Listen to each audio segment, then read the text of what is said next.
Bienvenue pour ce temps de culte et de méditation. Ainsi parle le prophète Amos. Peuple du Seigneur, prépare-toi à rencontrer ton Dieu. C'est lui qui forme les montagnes et crée le vent, qui change la nuit en aurore et marche sur les sommets du monde. C'est lui qui fait découvrir à l'homme sa propre pensée. Son nom est le Seigneur, le Dieu de tous et de tout. Nous savons qu'aujourd'hui, ce Dieu nous donne sa grâce et sa paix. Nous lisons aujourd'hui dans l'Évangile selon Luc au chapitre 13. Jésus traversait les villes et les villages, et il enseignait en faisant route vers Jérusalem. Quelqu'un lui dit : « Seigneur, n'y aura-t-il que peu de gens sauvés ?» Il leur répondit : « Efforcez-vous d'entrer par la porte étroite, car je vous le dis, beaucoup chercheront à entrer et ne le pourront pas.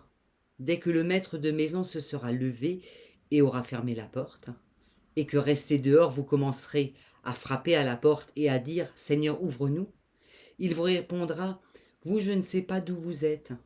Alors vous commencerez à dire « Nous avons mangé et bu devant toi, et tu as enseigné dans nos grandes rues ».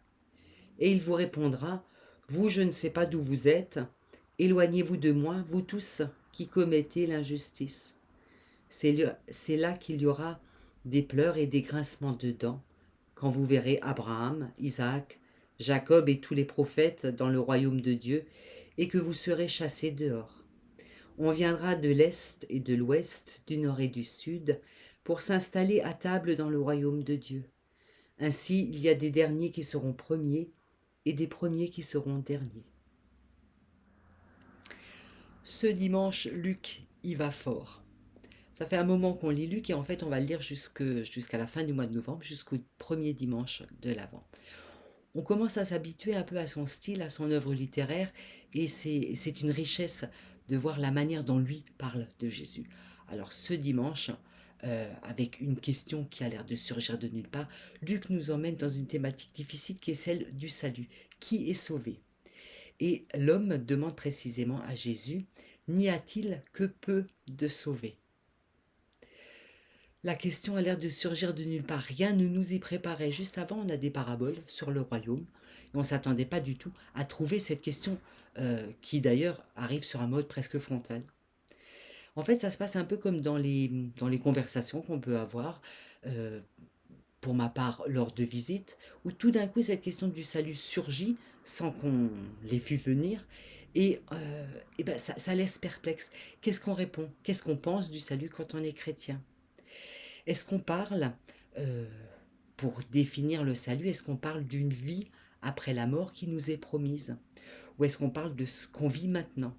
S'il faut témoigner devant quelqu'un qui se pose des questions ou qui est athée, s'il faut témoigner de votre salut, qu'est-ce que vous dites ? Est-ce que vous dites que c'est ce qui vous attend une fois que vous serez mort ? Ou est-ce que vous parlez de votre vie de chrétien ici et maintenant ? La question ne s'adresse pas seulement aux chrétiens, c'est une question qui se pose aussi dans les autres religions et elles ont leur manière d'y répondre.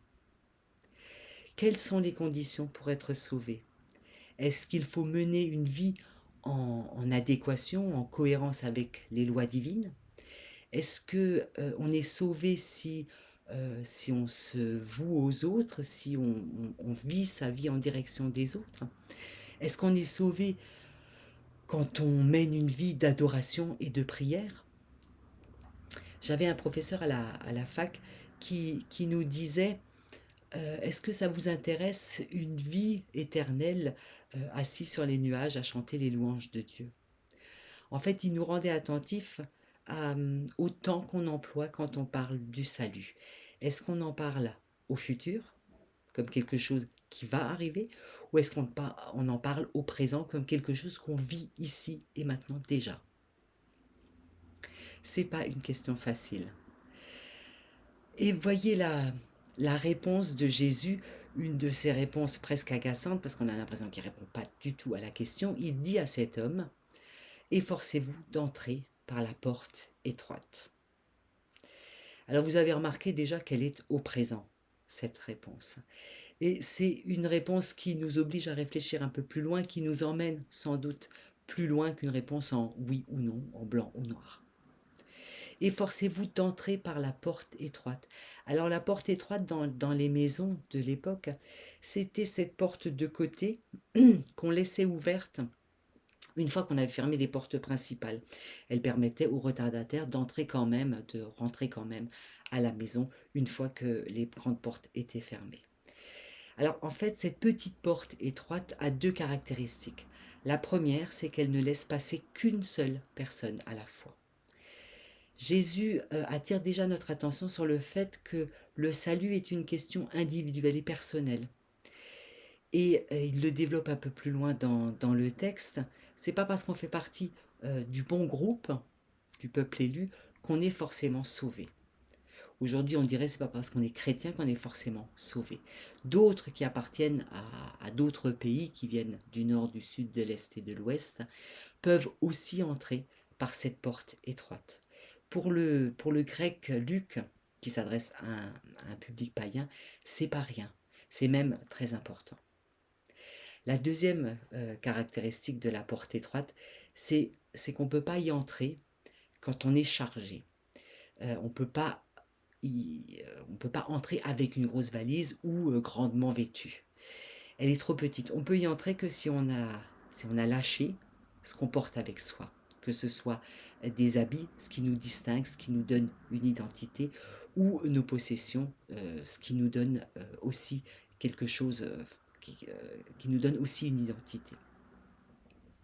Pour être au bénéfice du salut, il faut avoir laissé ses prétentions derrière, il faut avoir renoncé à se déterminer par soi-même et accepter de recevoir, et recevoir seulement. Oui, la porte étroite ne laisse passer que celui qui en a fini avec ses illusions, qui croit que le sens de la vie se fabrique ou se mérite. Ça, c'est une chose que vous entendez souvent en prédication protestante, parce que pour nous, c'est très important de parler de la grâce, c'est-à-dire du don total de Dieu en notre faveur. Il y a quelque chose qui nous est donné, qui nous détermine tout entier. Ce n'est pas nous qui nous déterminons, c'est Dieu qui nous donne une identité d'enfant de Dieu. C'est de l'ordre de la grâce, du don total. Mais aujourd'hui, j'aimerais vous emmener un peu ailleurs et pas seulement parler de cette identité qu'on reçoit en tant qu'enfant de Dieu. Quel bagage portons-nous de ces bagages qui nous empêchent de passer par la porte étroite? Je crois que parfois, renoncer à ses propres erreurs est plus difficile encore. Arrêter de les porter, c'est très difficile parce qu'on sait les personnes qu'on a blessées, on sait les torts qu'on a, notre mémoire nous le rappelle. On sait aussi le mal qu'on a subi, ce que les autres nous ont fait. Il arrive parfois qu'on ait la tête tellement remplie de ces souvenirs et de ces événements qu'on n'arrive pas à s'ouvrir à autre chose. On n'arrive pas à s'ouvrir au pardon et au don, au salut.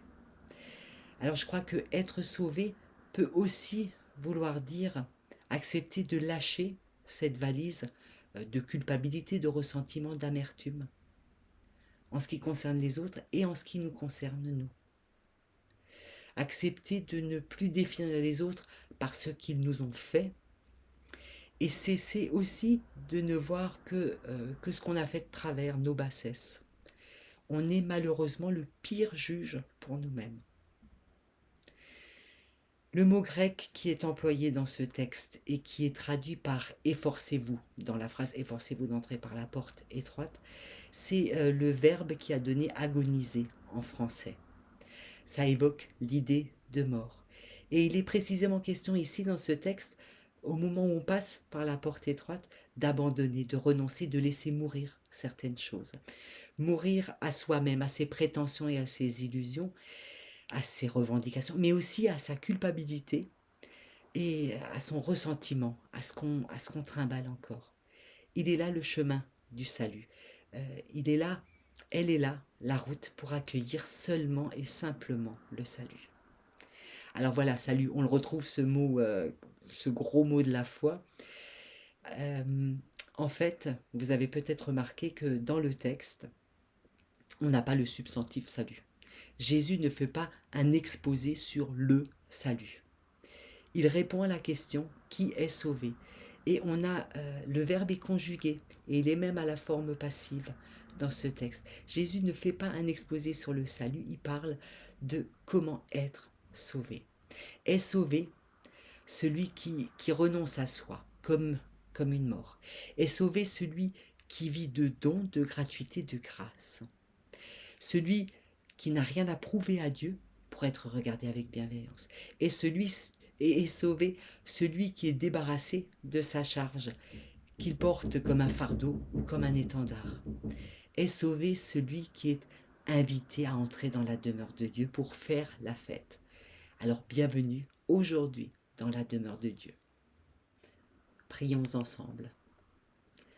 Quand la vie me fait peur avec son cortège de changements, de bouleversements, d'inconnus, tu me dis confiance. Quand j'ai mal dans mon corps touché par la maladie, que la souffrance et la peine me rendent prisonnier et découragé, tu me dis confiance. Quand l'envie me prend de baisser les bras, lassé par les combats, usé par les échecs, tu me dis confiance. Quand la violence semble le seul message possible, le chacun pour soi la seule réponse, tu me dis confiance. Quand le sourire apparaît, la main se tend, le cœur s'ouvre, ton royaume est partagé, tu me dis confiance. Amen. Ce que votre œil a vu, ce que votre oreille a entendu, ce que votre voix a chanté, ce que votre cœur a prié, ce que vos mains ont partagé, ne le gardez pas pour vous, mais allez dire à tous les humains que Dieu est un Dieu qui se laisse trouver. Il est proche de ceux qui ont le cœur brisé. Il est dans la parole et la bénédiction. Pour nous, il est miséricorde et pardon. Autour de la table, dans le pain et dans le vin, il est la nourriture qui apaise notre faim. Que le Dieu de la grâce et de la miséricorde vous bénisse et vous garde. Que le Dieu de la rencontre et de la générosité vous bénisse et vous garde. Que le Dieu de la musique et des couleurs, des parfums et des saveurs vous bénisse et vous garde.